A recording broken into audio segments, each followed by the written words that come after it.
Bonjour chère communauté francophone et francophile, bienvenue sur cette nouvelle vidéo tout à fait spéciale qui s'intitule « S'inspirer en Colombie-Britannique ». Je vous propose une rencontre au sommet avec l'incroyable Jennifer. Jennifer est une entrepreneuse britanno-colombienne qui consacre sa carrière professionnelle aux activités de pleine nature dédiées aux femmes, et cela depuis près de 30 ans. Son parcours absolument atypique en fera rêver plus d'un, j'en suis sûre. Et son énergie ultra positive est contagieuse. Jennifer se définit comme une personne très curieuse, très passionnée et très intentionnelle dans sa vie, et dit l'avoir toujours été, ce qui l'a conduite vers de nombreuses aventures. En filigrane du récit de sa carrière professionnelle, elle vous livrera les secrets touristiques de la province, elle vous partagera ses aventures avec les ours, et vous ne verrez plus votre adrénaline de la même façon à l'issue de cette interview. Et puis enfin, elle aura un mot pour vous, chère communauté francophone et francophile. Je vous souhaite une belle écoute aux côtés de Jennifer et je la remercie très chaleureusement d'avoir répondu à mes questions avec une si grande bienveillance.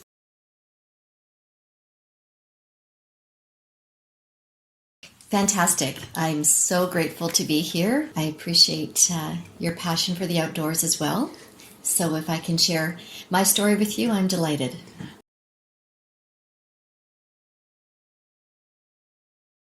I think first and foremost, I'm very curious, very passionate, and I'm very intentional in living my life.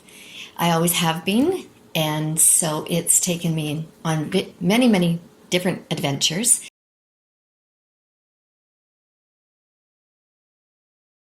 I've been very fortunate to live in Vancouver, in British Columbia, where we live amongst a beautiful backdrop. Nature is in our backyard everywhere we turn around. And I am a fourth generation Vancouverite. My great-great-grandparents arrived from Great Britain in the late 1800s. And with nothing, they came with 2 or 3 pennies in their pockets. And they were squatters. And they lived down on a river, Capilano River, below the Lionsgate Bridge, even before the bridge was built. And yes, so I have very deep roots in Vancouver, very deep roots. Very interesting family story. So fortunate to have been brought up in Vancouver, especially on the North Shore, where most of the nature is found. 3 local mountains. I lived at the base of 2 of the mountains. When I first grew up, I lived at the base of Grouse Mountain and was very, very adventurous and explored a lot. Whether we were hiking, whether we were skiing, we were down at the seaside. There was just a lot of variety. And raised my kids at the base of Mount Seymour, where we also were nestled in the forest. And we would have sea to sky days, which means that we would get up in the morning and we'd go for a ski. 10 minutes later, we were on the ski slopes, and then we would come down for lunch or dinner, and then we could go down to the beach and finish our day watching the sunset. So very few places in the world can you do that. So I think it was just natural for me to be outside every day, all day. Okay. So it's been a lifestyle.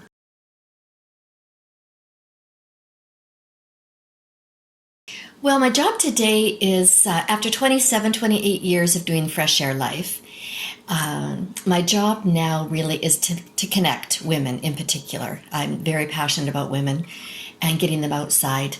It's an audience that I'm very familiar with. It's an audience I've worked with for years and years, multi-generational women, from young girls to seniors. And I believe that together we're stronger. So my concept really now is driven by fresh air and friendship. And there's no better place, I believe, than to build friendships than in the outdoors. Walking and talking, take a hike. We're paddling on Cultus Lake together. It's just a natural environment.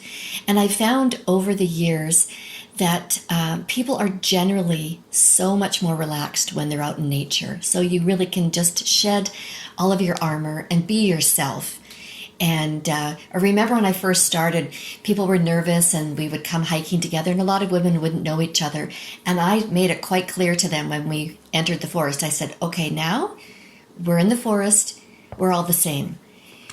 I don't care what kind of car you drive, what kind of jewelry you've got, how much money you have. We just want to focus on how are you, not how much do you have or where you've been. We really want to know your personal story. And if you want to share it, that's great. But it was so refreshing and so liberating for the women just to finally have a chance to take a deep breath and walk through the forest with each other day after day, month after month, year after year, and just feel really, really comforted by friendship and no judgment. It was just a really great place, a safe place for us to spend time together.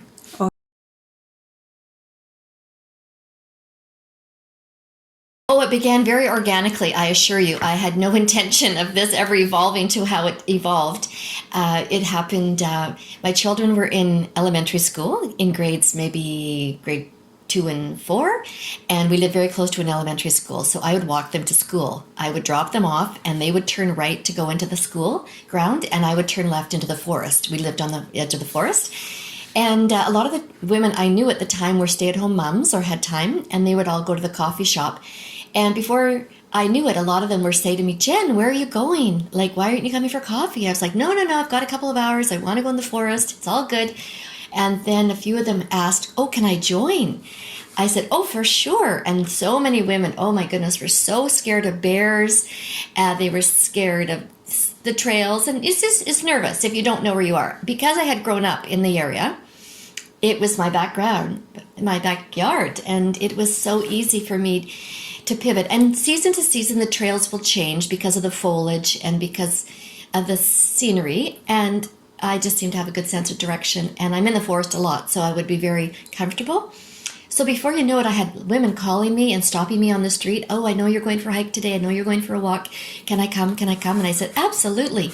Well, I didn't even know what was going on until I turned around and I had all these women beside me. And I said, okay, I can't phone this many people. I need to get you your email addresses. I didn't even have a computer at the time, I don't think.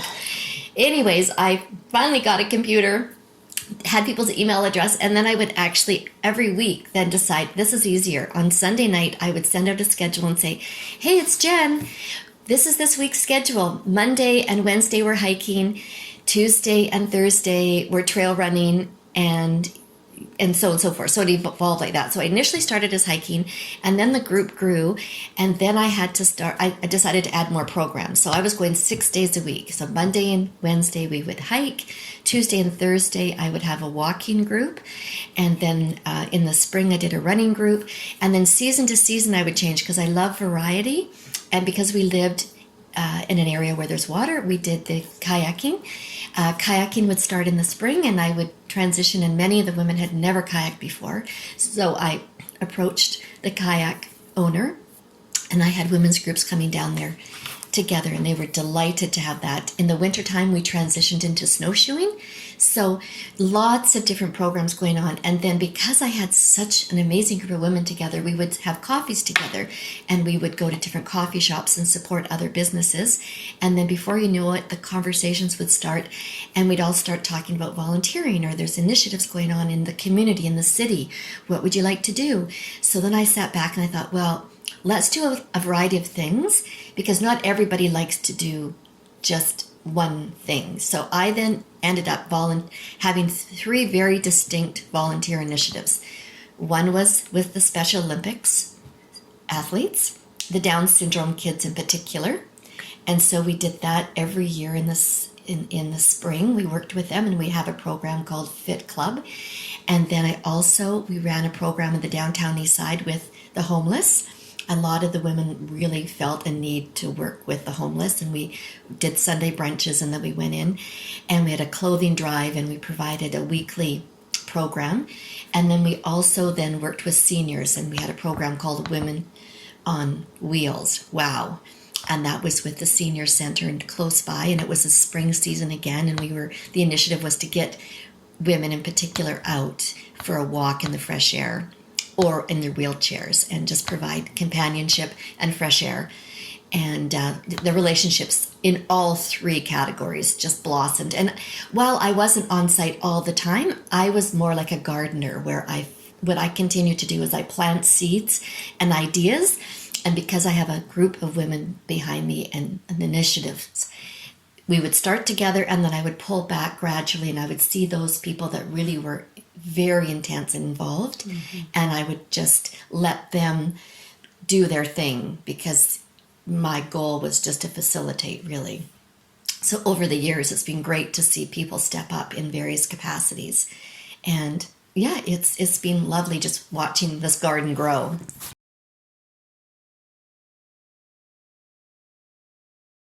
Excellent question.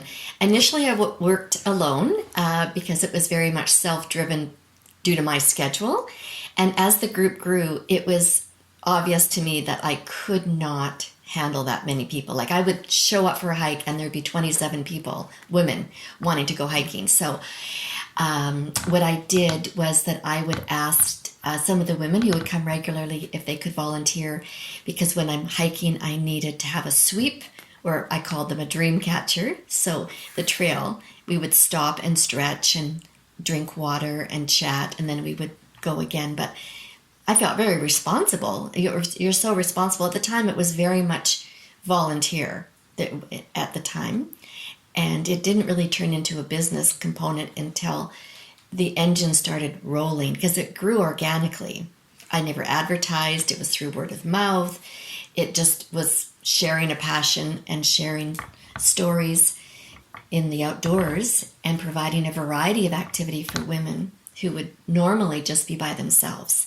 So, so I didn't work alone because I had so many women that wanted the program to run that they would alternate and become volunteers and show up with me, and I would then designate certain roles for them.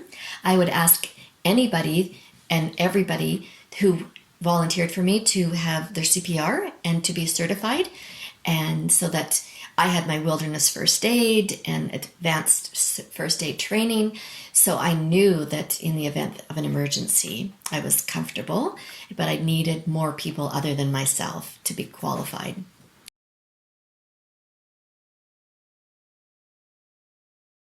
Yes, initially it was very centralized because it was in my little school area, and then through word of mouth. And it grew and grew. And then somebody knew somebody, as this always happens. And that somebody was a writer for the Vancouver Sun, which was a newspaper, which people read back then. And then people started doing interviews and thought this was fantastic. I just thought it was something I just loved. I was shocked that somebody wanted to do an interview.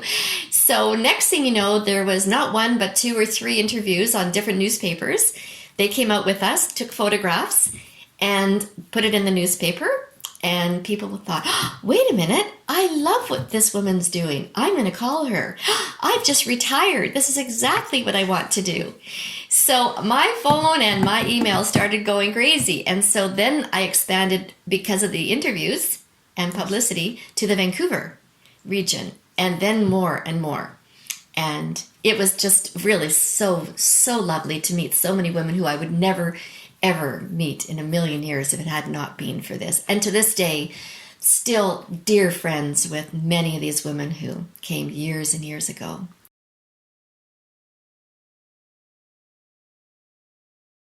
Yes, the trip is an interesting thing. It was probably 10 years into the program. We had such momentum and such notoriety, and people would see us on the street, and a lot of the volunteer things that we were doing.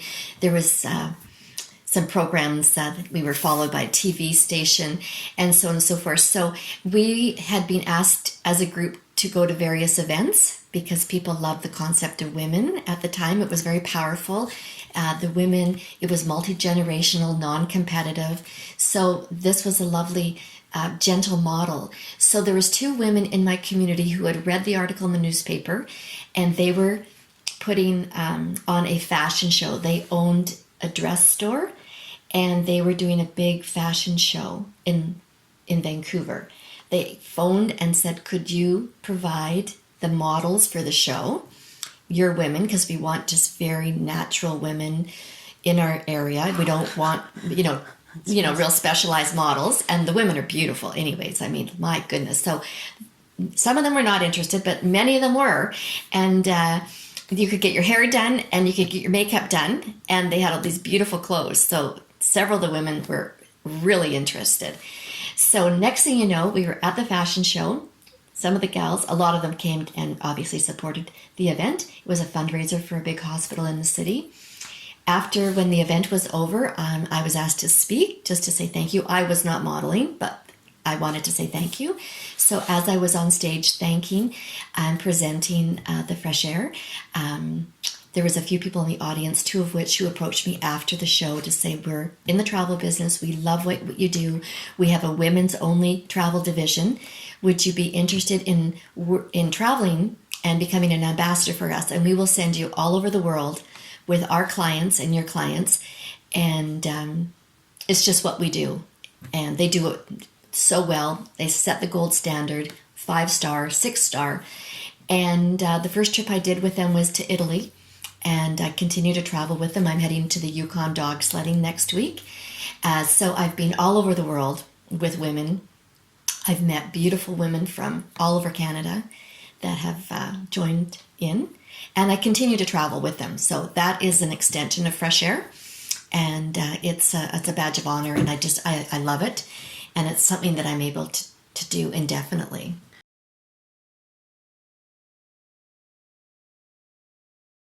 Oh yes. Well, I don't do any of the planning. I just I do all the easy work. I have to show up and be with all the clients on site day and night. And for some people, they'd say, "Oh my goodness, that's a lot of work." Well, it could be, but I see it as just an absolute blessing. So the women who own the travel organization, that's their expertise. Mm-hmm. And behind the scenes, they make me look good. They book all of the hotels, all of the flights, connect with clients, specialize this, put us into boutique hotels, connect with locals in the area, beautiful family event dinners. They have all these specialties. So I am very privileged to be an ambassador for their company.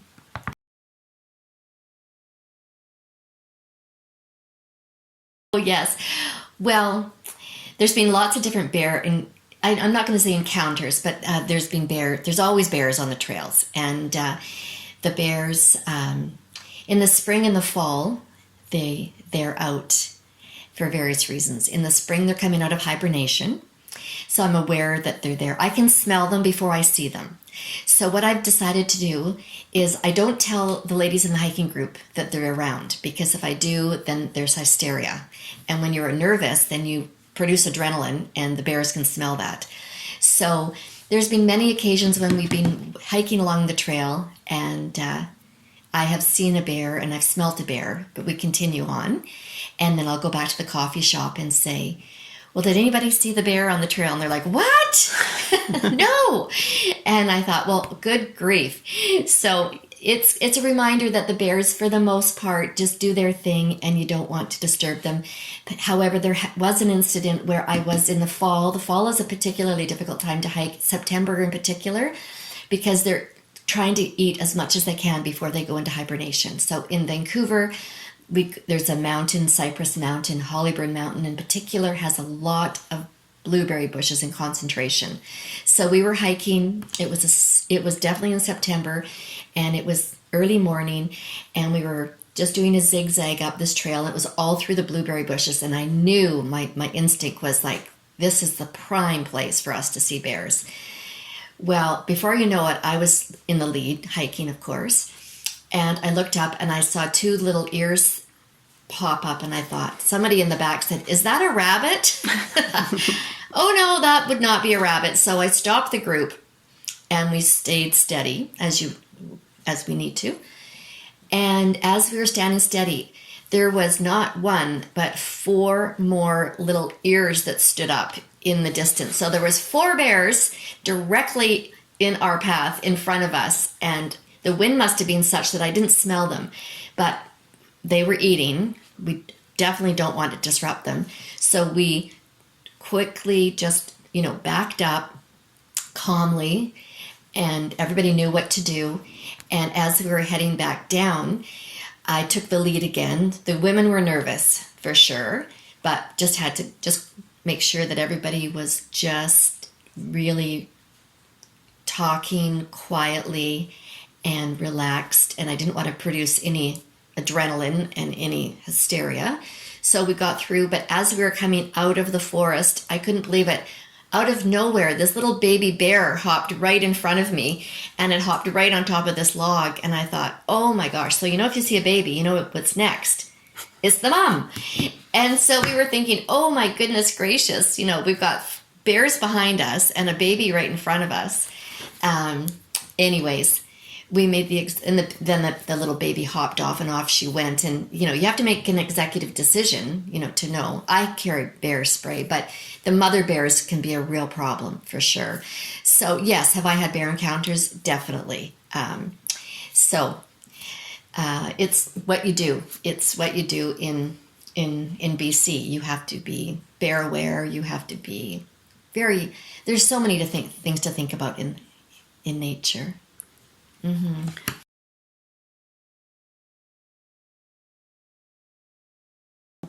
Well, the must-see destinations in BC are really the small towns. You fly into Vancouver, of course, and Vancouver is an international city. So there's, as far as I'm concerned, yes, of course, you have to spend a couple of days in Vancouver and to see the backdrop and just get the lay of the land. But in order to see the must-see tourist spots, everybody's so different. Do you like the mountains? Do you like the ocean? Do you want to have an aerial view? So you want a winter experience, a summer experience. They're all so different. So I think when you're coming to Vancouver, you have to really ask yourself, am I a winter person? Am I a summer person? There's so much. British Columbia is so diverse in the Pacific Ocean is so beautiful. I'm an ocean person. I love the sunsets. I just love listening to the heartbeat of the ocean come in. And that can be done in Tofino, which is very busy, which is touristy. But there's places like Bamfield, which is a smaller area towards Tofino. If you go way up island to do Gold River or some of the fishing destinations, to get on the water and experience the West Coast and to really digest the energy. I think it's really about energy. So some people have that water energy, which you really have to dive into. And if that's the case, then you have to go to the Vancouver Island and onto the West Coast. And try to avoid Tofino. It's too touristy. But there are other areas along the coastal areas which are beautiful. And many times I say, phone an outdoor guiding company and get a local to take you if you have the opportunity to really go into a small town. They're looking. They rely on tours like this, but you can have such a personalized tour. If you want a mountain experience, you're probably better to go into Nelson or into Revelstoke and go in way deep into the mountains where there's, again, much different energy. And you can be upper alpine and you can be above tree line, and beautiful hiking in those ranges. And the sunsets there, of course, are beautiful. The vegetation, the wildflowers are incredible. So I think, it depends on your personality, but to really experience BC at its best, you have to ask yourself, am I a winter person? Am I a summer person? Am I a water person? Am I a mountain person? Those are 4 very specific. You can't see it all. Like, you have to be here for a year to see it all. It's too expansive. It's and you have to set attainable goals. And it's one thing that people do, and it's unfortunate, is that they try to see everything and they're in their car the whole time. It's a huge province.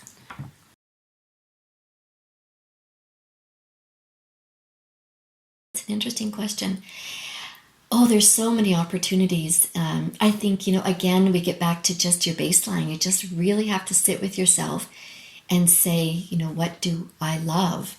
And BC is such an incredible province for those that love the outdoors. So I think if you were to be here and love the outdoors, and if you're an environmentalist, if you're a photographer, if you're a writer, it really blends itself to really creative. If you love yoga, a musician, I see just a lot of very talented, creative people coming here. And I think really you need to find your tribe and just find an area where there's people that love what you love, that will support you.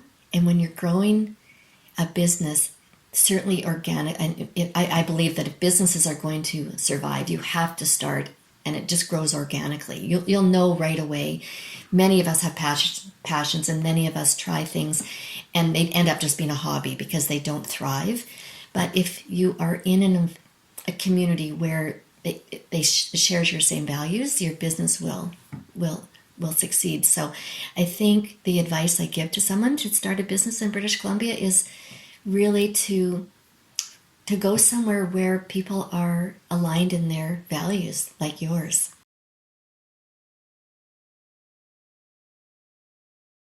You create passion, but I think you also just have to live amongst like-minded people. I mean, I couldn't live downtown New York, for example, and try to find people that love nature because, people, it's not the right city for me, and if you're into NASCAR and race cars or into watching NFL football and going to football games and wanting like those really cool experiences, then BC's probably not the right place for you. But yeah, there's just I think you just feel great once you feel. You got to feel the vibe and then find your tribe. And once you find your tribe and your vibe, then you're at a place where you just feel at peace. And when you feel at peace, things come to you more freely. Well, certainly the cost of living in British Columbia, in Vancouver in particular, not British Columbia. I mean, I think we really have to make sure that that Vancouver proper is one of the most expensive places to work and to live in the world, for sure. But you can go another 200 miles or 300 miles, and they're small towns, and it's very affordable.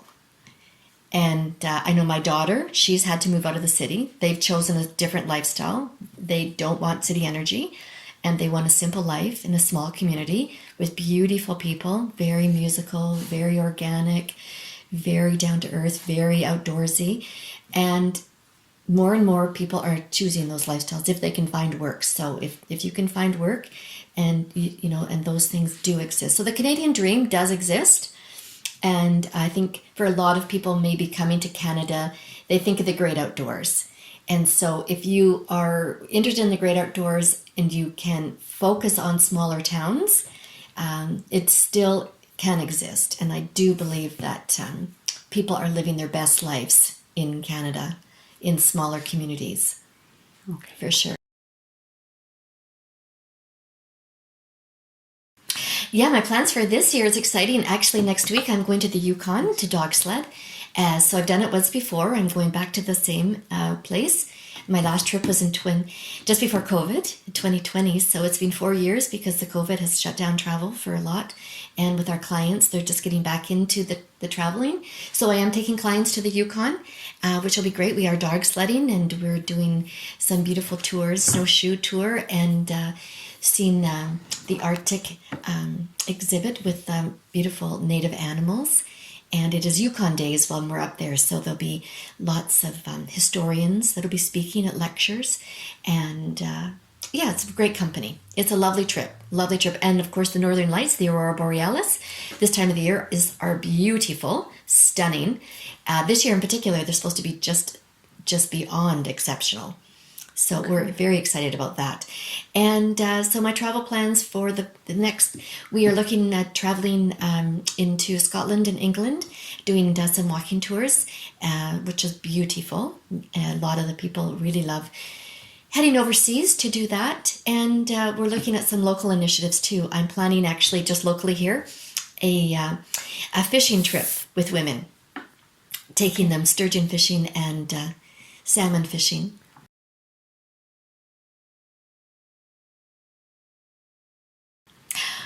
Well, I wish I could speak French. All I know is Je m'appelle Jennifer.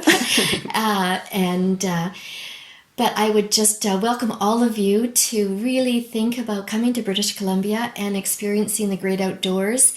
Again, if you do have the opportunity to come, know that you'll be welcomed with open arms and warm hearts. Definitely the small towns for me are the places that you'll really get your best experience. And again, ask yourself if you want to be in a winter or a summer setting, and really do your homework. Reach out to some of the locals, the local outdoor stores. They have people that are guides, and there's such a big playground for people to come to. So if you have it on your bucket list, don't wait too long, because time does march on, and it's so important. So welcome to British Columbia. Always lovely to have guests, and I think too, once you experience the natural beauty of BC, it'll stay in your heart for a very long time.